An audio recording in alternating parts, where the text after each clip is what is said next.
Do you give thought to how you're helping your players to learn most effectively? Key time in a big game in my college career. Coach called a timeout. He mapped out the play. And then we realized that the referee was going to inbound the ball on the other side of the court. So he said, guys, just invert that. What ended up happening?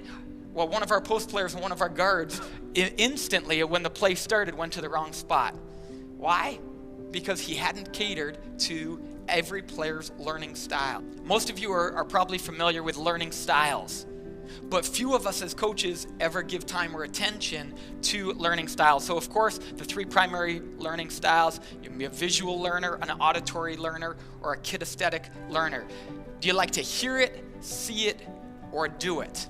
And when I was in high school, I played for a coach who wrote off one of our players. Every time he explained a drill in practice, he would call a couple players forward to demonstrate. And this one teammate of mine, every time he called him forward, he would call him forward and he would explain what was going to happen. All right, you're going to pop out, you're going to receive the ball on the wing, you're going to take 2 dribbles, you're going to make a pass, you're going to cut back door, come out to the offside block, and then show for the ball. If you don't receive it, pop back out to the 3-point line. If you do receive it, then add a fake and finish.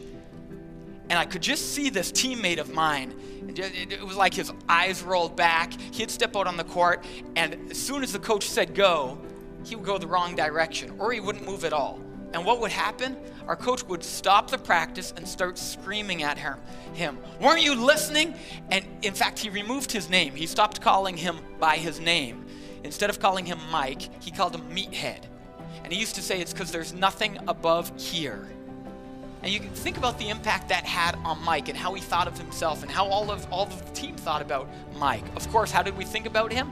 Everyone inevitably thought Mike didn't really understand the game. Mike was too dumb to be able to pick up the concepts that coach was trying to teach us. But the truth of the matter was, it turned out Mike was a kinesthetic learner. He needed to not only hear it, not only see it, in fact, neither of those were his learning styles, he needed to actually do it. And over time, I realized that both through my own coaching and seeing other coaches, so often as coaches, we teach by talking. We teach by explaining. And then we ask our players to do it, and often they're not successful. And so just keep in mind, if you're spending a lot of time talking, chances are your players are not spending a lot of time learning. Do you give thought to how you're helping your players to learn most effectively?